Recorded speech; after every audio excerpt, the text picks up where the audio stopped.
ఇది Avengers Kang dynasty కామిక్స్లో 7th పార్ట్. ఇంకా మీరు ప్రీవియస్ పార్ట్స్ని చూడకపోతే లింక్ని డిస్క్రిప్షన్లో ఇస్తాను.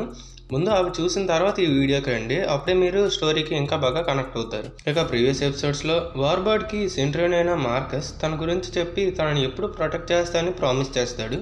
తర్వాత వార్బర్డ్ మాస్టర్ ఆఫ్ వరల్డ్స్తో ఫైట్ చేసి తనని చంపేస్తుంది.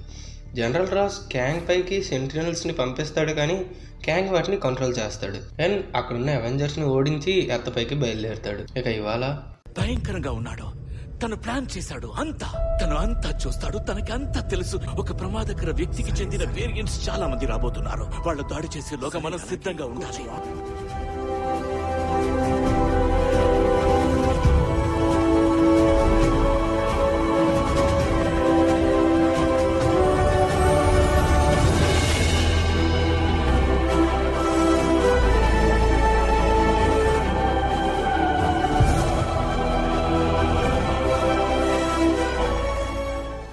జెనెట్ అవెంజర్స్ అందరినీ ట్రాక్ చేస్తూ వాచ్ చేస్తూ ఉంటుంది.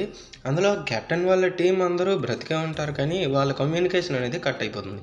సరిగ్గా అదే టైంకి తనకి రాడార్లో ఎవరో వస్తున్నట్టు కనిపిస్తుంది. ఫ్రాన్స్లో థోర్ ఇంకా ఫైర్ బర్డ్ వార్ని గెలిచిన తర్వాత కూర్చుంటారు. అప్పుడే వాళ్ళకి జెనెట్ కాల్ చేసి చాలా కంగారుగా హెల్ప్ అడుగుతుంది. దాంతో థోర్ ఒక పోర్టల్ని ఓపెన్ చేసి అందులో నుంచి బయలుదేరుతారు. వాషింగ్టన్ డీసీలో క్యాంగ్ సెంటినల్స్ని పట్టుకొని వస్తాడు. వాళ్ళని ఆపడానికి ఫైటర్ జెట్స్తో దాడి చేస్తారు, కానీ సెంటినల్స్ వాళ్ళని చాలా సులువుగా ఓడించేస్తారు. తర్వాత Sentinels master of world's castle పైన దాడి చేస్తారు, కానీ అక్కడున్న ఫోర్స్ ఫీల్డ్ వాళ్ళని ఏం చేయలేదు.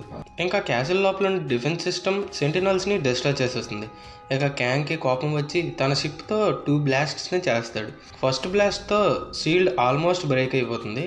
ఇంకా సెకండ్ బ్లాస్ట్తో పూర్తిగా బ్రేక్ అయిపోతుంది. ఇంకా సెంటినల్స్ ఆర్మీ లోపలికి వెళ్తున్నారు అనే టైంకి పోర్టల్ నుండి థోర్ హ్యామర్ సెంటినల్స్లో ఒకదాన్ని పూర్తిగా డిస్ట్రాయ్ చేసేస్తుంది. ఇక థోర్, ఫైర్ బర్డ్ ఇంకా వాస్ప్ ఆ సెంటినల్స్ పైన అటాక్ చేస్తారు. ఇదంతా వైట్ హౌస్ నుండి మిస్టర్ ప్రెసిడెంట్ చూస్తుంటారు.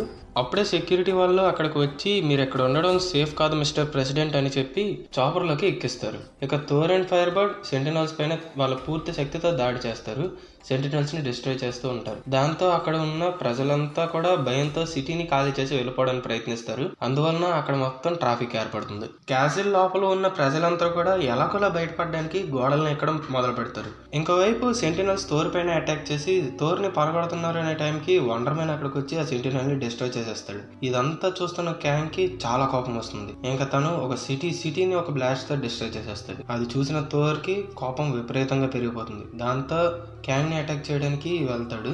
అప్పుడే జెనెట్ అక్కడికి వచ్చి తన చెవులో ఏదో చెప్తుంది. దాంతో థోర్ నిస్సహాయ స్థితిలో ఉన్న మిస్టర్ ప్రెసిడెంట్ దగ్గరికి వెళ్లి ఒక పోర్టల్ ఓపెన్ చేసి మిస్టర్ ప్రెసిడెంట్ ని డిఫెన్స్ దగ్గరికి పంపించేస్తాడు. తర్వాత ఫైర్ బర్డ్ ఇంకా వాస్ప్ ని కూడా వేరే పోర్టల్ సహాయంతో అక్కడ నుండి పంపిస్తాడు. వాళ్ళు వెళ్ళిపోయిన తర్వాత థోర్ ఇంకా వండర్ మ్యాన్ క్యాంగ్ పైన యుద్ధం చేయడానికి వెళ్తారు. కానీ క్యాంగ్ అప్పటికే ఒక green colour radio active type of bomb లాంటిది చేతిలో పట్టుకుని ఉంటాడు.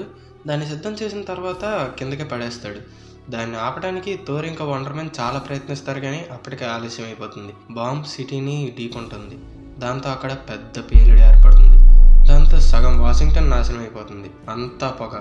శిథిలాల్లో నుండి థోర్ ఎలాగోలా లేచి నించుంటాడు, కానీ వండర్ మ్యాన్ థోర్ తన చుట్టుపక్కల మొత్తం చూస్తాడు. అంతా అమాయకుల అస్థిపంజరాలే. ఇదంతా చూసిన థోర్కి చాలా కోపం వస్తుంది, ఇంకా బాధ కూడా వస్తుంది. ఇది చూసిన ప్రతి ఒక్కరి మనసు చెలించిపోతుంది. దాంతో గవర్నమెంట్ అఫీషియల్స్ ఇంకా వాస్ప్ క్యాంగ్ దగ్గరికి వచ్చి సరెండర్ అయిపోతారు. కాంట్రాక్ట్ పైన సైన్ చేసేస్తారు. ఈలోపు మనకి డిఫరెంట్ కైండ్ ఆఫ్ బీయింగ్స్ని చూపిస్తారు. ఏదో ఒకటి క్రియేట్ చేస్తూ ఉంటారు. వాళ్ళే ట్రయాన్స్. చాలా కాలం క్రితం, అంటే కొన్ని యుగాల క్రితం, వాళ్ళు ఒక స్పియర్ లాంటిది క్రియేట్ చేస్తూ ఉంటారు. అదంతా కూడా బ్లాక్గా ఉంటుంది. అందులో వాళ్ళ డార్క్నెస్ మొత్తాన్ని నింపుతారు. కానీ అందులో ఒక చిన్న పార్ట్ అందులో నుండి వేరుపడి వేరే రెలంలోకి వెళ్ళిపోతుంది. అండ్ అదే మార్వెల్ మెయిన్ యూనివర్స్ అయిన రెలం. అండ్ అదే పిరమిడ్.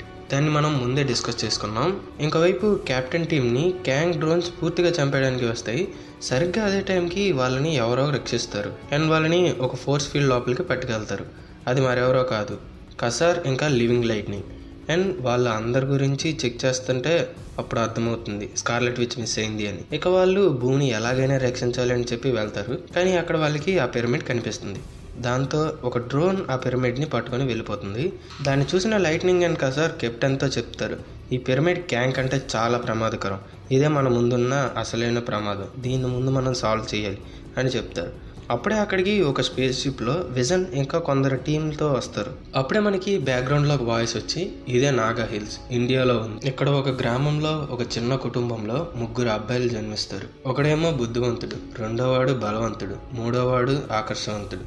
సడన్గా వాళ్ళ గ్రామంలో ఒక వ్యాధి వచ్చి బుద్ధిమంతుడు ఇంకా బలవంతుడు చనిపోతాడు. అప్పటి నుండి మూడోవాడు నేను ఎందుకు బతికి ఉన్నానని ఆలోచిస్తూ ఉంటాడు. కెప్టెన్ ఇంకా తన టీం షిప్ లోపలికి వెళ్తారు. అక్కడ ఉన్న మిస్టర్ ట్రిమాంట్ మనకి ఎదురుగా ఉన్నది కనిపిస్తుంది కదా, అదే అసలైన ప్రాబ్లం. అండ్ దాన్ని స్కాన్ చేస్తే తెలుస్తుంది ఏంటంటే అది పూర్తిగా ఈవిల్తో నిండి ఉంది అని. దాంతో దాన్ని ఎలాగైనా నాశనం చేయాలని చెప్పి వెళ్తారు. అప్పుడు వాళ్ళని అది లోపలికి లాక్కుంటుంది. దాంతో వాళ్ళకి మంచి మంచి సీన్స్ కనిపిస్తాయి.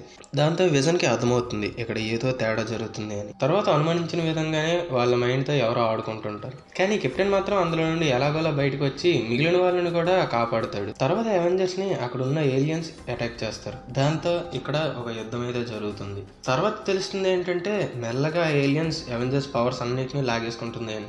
అప్పుడే మిస్టర్ ట్రిమాంట్ లోపల నుండి ఒక 2 వ్యక్తులు బయటకు వచ్చి అటాక్ చేయడం స్టార్ట్ చేస్తారు. దాంతో అక్కడ ఫైట్ మరింత పెరుగుతుంది. అప్పుడు ట్రిలాతన్ అనే ఒక సూపర్ హీరోకి అర్థమవుతుంది ఒరిజినల్గా దీని అంతా వెనక ఉన్నది మిస్టర్ ట్రిమాండే అని. తనకి ఎక్కువ పవర్స్ కావాలనే ఒక దురుద్దేశంతో వాళ్ళ దగ్గర ఉన్న పవర్స్ అన్నిటినీ మెల్లగా లాక్కుంటున్నాడు అని. మనం ఇంతకుముందు ఇండియాలో ఒక 2 చనిపోయారని చెప్పాను కదా, వాళ్ళ ఆత్మల్ని ఆ పిరమిడ్ తీసుకుంటుంది. అండ్ ఆ పిరమిడ్లో ఉన్న ఆత్మల్ని ఈ మిస్టర్ ట్రిమాండే కంట్రోల్ చేస్తాడు. దాంతో అవెంజర్స్ అందరూ కూడా మిస్టర్ ట్రిమాండ్ని అటాక్ చేస్తారు. అండ్ అక్కడ ఒక యుద్ధం అయితే జరుగుతుంది. దీని అంతటికి కారణమైన ట్రిలాతన్ని మిస్టర్ ట్రిమాండ్ అటాక్ చేస్తాడు. కానీ ట్రిలాతన్ మాత్రం ముగ్గురుగా విరిపోయి ఆ పిరమిడ్ని కంట్రోల్ చేసి మిస్టర్ ట్రిమాండ్ దగ్గర పవర్స్ అన్నిటిని లాగేసుకుంటాడు. వీక్గా ఉన్న మిస్టర్ ట్రిమాండ్ని అరెస్ట్ చేసిన తర్వాత కెప్టెన్ అంటాడు ఇక భూమిని ఎలాగైనా రక్షించడానికి వెళ్ళాలి అని. అదే టైంలో విజన్ చెప్తాడు ఇప్పుడే నాకు సిగ్నల్ వచ్చింది, భూమి సరెండర్ అయిపోయింది.